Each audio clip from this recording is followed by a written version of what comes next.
I know, Karen. I know it, baby. You're in jail, Karen. You're in jail. I had to put this kind of wire over the panels so you can't get out. The other ones don't care. You, Karen, got me in trouble so many times. Look at you, looking for an escape. I'm getting out of here, Pawpaw. I'm getting out. No, ma'am. You not. You just think you are. All right, they got water in here. I'll go pick up a bale of hay for them tomorrow, and I'll feed them here in this little trough 2 times a day. That little boy, he's thinking about this. He don't mind that much. And there's Sissy.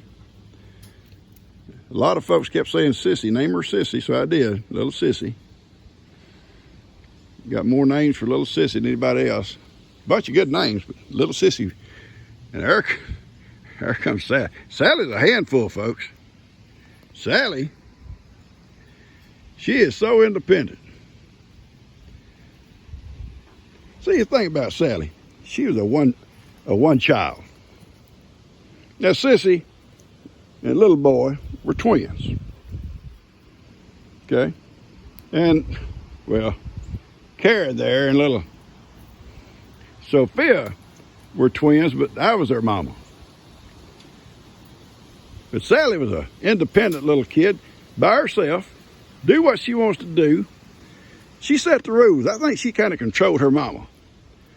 You know, if you got twins, you got to be hard on them. So these little guys, they act right. Not Sally. Her mom's just, go ahead, baby, do what you want to do. And she does. She does exactly what she wants to do. Sophia is probably the sweetest, unless we talk about little boy. Now, he's the one who likes to play with Pawpaw and pick. He loves picking. That's your water, guys. That old mama cat over here watching them. Mama cat will probably hang out with them a lot. She did the last time I had babies out here. She hung out here a lot. I think she likes little goats. But these guys,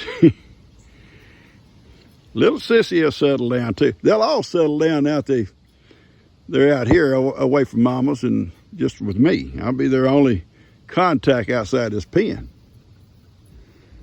And they're going to investigate and look for weak spots, but they're not going to find a weak spot. I worked out here all day yesterday. I worked out here all day, kids. You're not getting out. Better just enjoy it. But I'll tell you what, that little girl over there, she's checking out that room. She said, if there's a place to get out, I'm going to find it. She's terrible. She has wore me out, guys, this summer. This spring and already in the summer, by getting out every single day, going all out in the pastures with the cows, coming all back around through the corral into the front, eating on the rose bushes. I stayed in trouble. Karen, I told you, Karen. It's over, kid. She's looking. Look at her. She's checking it out. If there's a weak spot, she's gonna find it. You can't get through that.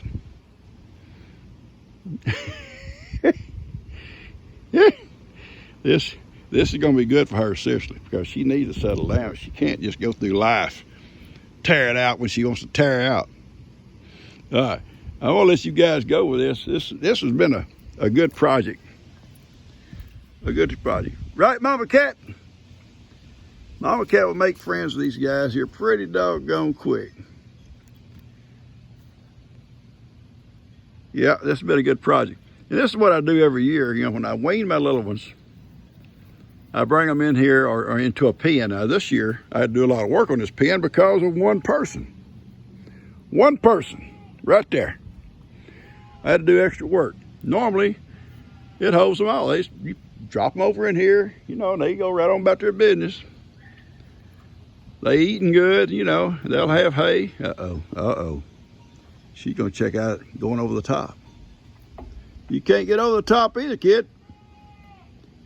You know, I didn't notice that, but you know, I may have to move that water tank away from that fence. Look at her, she's checking it out. She is looking it all over.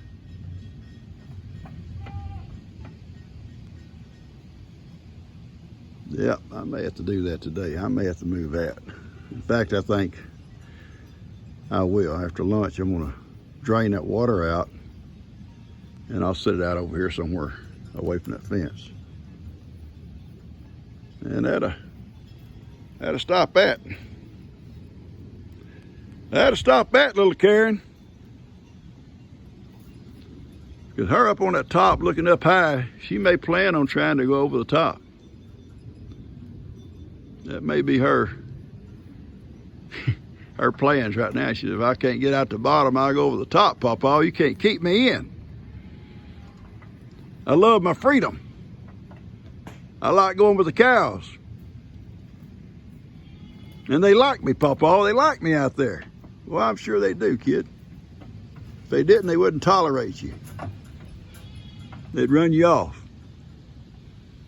But they let you graze right along with them. They lay down out there, you lay down out there with them. Crazy goat. Yeah, they still investigating. All right.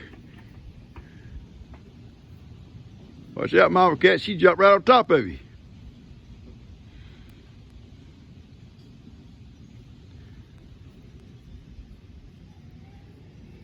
Sissy's a pretty goat. Oh, Sissy's a pretty goat. Be a pretty mama. Karen's gonna be a good mama. Hope she don't teach her kids bad.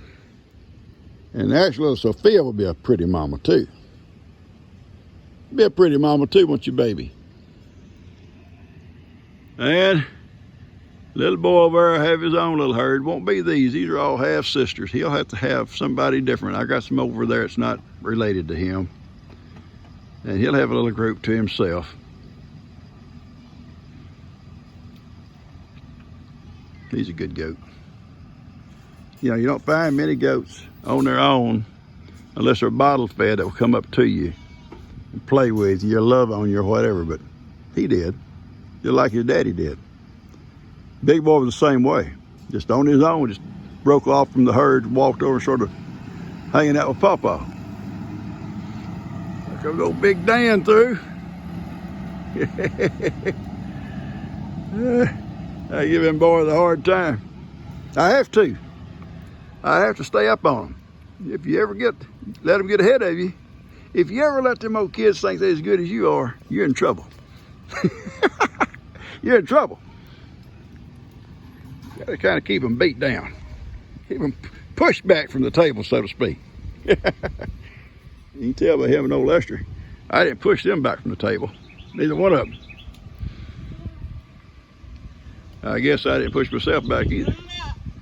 I know, baby. This is it. It's your new home. All right, folks, y'all probably look at these little goats long enough, seeing them investigating and checking out their pen. And old Mama Cat, she's gonna make herself here comfortable with them. She's an awesome old cat. If you like cats. I love cats. I love cats. You know, when she first come here, she wouldn't come close to us at all. She was a stray. And she'd stay way out there behind the goat pen out there in the pasture and watch me when I'd feed up. And she'd slip up there at night and try to find something to eat. So I started taking food out, cat food out there, and setting it. I had an air conditioner in that little building out there in the goat pen. Like a little office, so to speak, at one time. And I kept a lot of papers and records out there. And if I was working, I'd put the air conditioner on. But I'd put feed up on top of that air conditioner. And she'd come up after I left. I'd watch her. She'd come out and hop up there and eat it. And you know, and over a period of weeks, it wasn't days, but weeks, she got closer and closer up there waiting on me to come feed her. And finally, at some point, she got up there. She climbed up on that thing with me pouring the feed. And if I reached at her, she'd lean way back. If I tried to get to her, she'd jump off the other side. So I just kept on feeding and everything, and finally she let me touch her. She finally let me touch her. And since then, you know, she's had a couple of litters and we had her spaded. And she's gentle now. She likes to love. But she had a hard go at some point in her life, and she found it was okay here. All right, I'm gonna have to cut this off now. Little Karen's still looking around, trying to see if there's a way to get out. And it's not, Karen, I'm telling you, it's not. Now I'm moving that water trough, and you can't even climb up on it and jump over. Nope. All right, folks, this is Pawpaw, and naturally, my helper here. Yeah, my helper Heidi. All right, guys. Pawpaw, Mama Cat, these little goats, and Heidi. There you are. We're out of here.